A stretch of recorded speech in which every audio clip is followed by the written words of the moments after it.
Sur quelque chose de très important, sur la prophétie. Et la prophétie a un rôle très important. Et dans le rôle de la prophétie, nous voyons beaucoup de choses. La prophétie est là pour nous orienter, la prophétie est là pour nous situer, la prophétie est là pour nous donner une position dans la vie des enfants de Dieu. Parmi les dons que Dieu a donnés au corps du Christ, les dons les meilleurs, le don le plus excellent, c'est la prophétie. Voilà pourquoi lorsque l'apôtre Paul parle dans le livre de 1 Corinthiens chapitre 14 sur concernant les dons, il dit que aspirer aux dons, mais les dons les meilleurs. Par là, on voit parmi les dons, il y a aussi les dons qui sont les meilleurs. Et parmi les dons les meilleurs, la prophétie en fait partie. Maintenant, la patte que Satan utilise pour vouloir égarer les enfants de Dieu, pour vouloir détruire la vie des enfants de Dieu, c'est aussi la prophétie.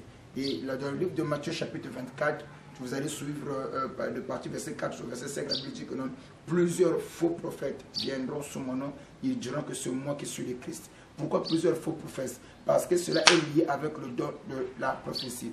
L'homme dans sa nature, il aime écouter les choses cachées, les choses que lui ne connaît pas. L'homme aime ça.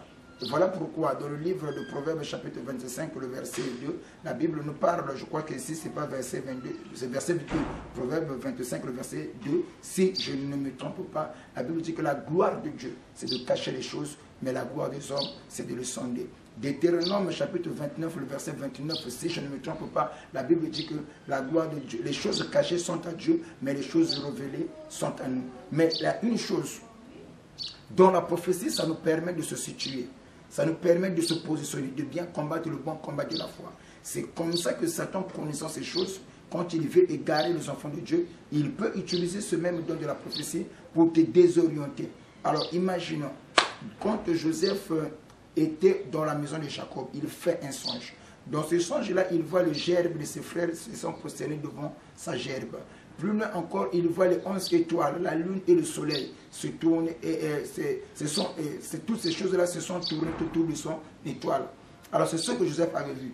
Et cette prophétie a permis à Joseph de mieux se positionner dans la vie. C'est-à-dire que lorsque Joseph arrive en Égypte, n'est-ce pas, quand il arrive en Égypte, alors il pouvait tout endurer, il pouvait tout supporter, les coups, les chocs, il pouvait tout endurer. Et lorsque, une fois arrivé en Égypte, la seule famille qu'il avait en Égypte là-bas, c'était la famille de Potiphar qu'il avait reçue, qu'il avait accueillie. Mais lorsque la femme de Potiphar aura les yeux sur Joseph, il dit à Joseph, tu dois te prosterner devant moi et tu dois m'adorer. Joseph s'est référé par rapport au songe que lui il avait vu quand il était encore chez son papa. Il dit que ça c'est la contrefaçon. Ça ce n'est pas ce que Dieu m'avait montré. Donc la prophétie l'a permis de mieux se positionner, de mieux combattre le bon combat de la foi.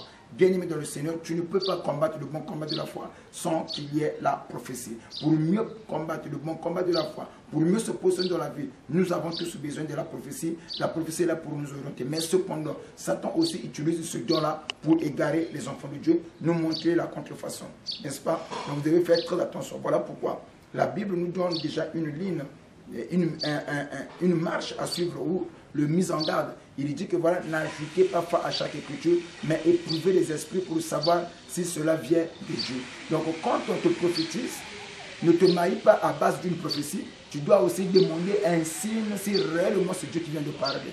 Et tu dois aussi avoir cette attitude-là, cette habitude-là. On te donne une parole de connaissance, une révélation, avant de dire Amen. Elle veut dire n'ajoutez pas foi à chaque prophétie, mais éprouvez-les. pour savoir si cela vient de Dieu ou pas. Parce que Satan aussi peut parler, Satan aussi peut entrer dans la bouche du prophète et les hommes aussi peuvent parler, poussés par leurs sentiments pour uniquement te garer, pour uniquement t'étouffer. Mais quand tu as le discernement des esprits, tu sauras si c'est Dieu qui parle, si ce n'est pas Dieu. Si c'est Dieu qui parle, ce même Dieu te donnera le cœur de la prophétie. Quand je parle du cœur de la prophétie, quand Dieu donne la vision, il donne aussi la provision. Et c'est dans la provision, c'est là où se trouve le cœur de la prophétie. C'est-à-dire que tu peux endurer. Quand Dieu te dit que non, voilà, que tu seras élevé, tu seras béni, malgré les mots de difficulté, tu ne peux pas aller entrer dans le loge. Tu auras le cœur de la prophétie. C'est-à-dire que tu peux tout endurer, tu peux tout supporter, les mépris, le chagrin, les douleurs, les hauts et les bas, parce qu'il y a une parole de la prophétie qui t'a été donnée. Voilà pourquoi je libère une parole prophétique pour toutes les personnes qui me suivent. Que mon Dieu, que le Dieu Tout-Puissant vous donne le cœur de la prophétie. Reçois cela au nom puissant de Jésus. Quand il y a une parole qui vient de Dieu que tu avais reçue, ce même Dieu te donnera le cœur de la prophétie. C'était votre humble serviteur, l'apôtre Ange, le messager fidèle, le cri de la sentinelle qui a retenti cet après-midi pour vous. Nous avons seulement l'habitude de dire, écoutez et votre âme vivra. Mon Dieu vous bénisse richement, mon Dieu vous protège, mon Dieu vous garde dans le tout puissant de Jésus. Je laisse de me prier et man. Ciao.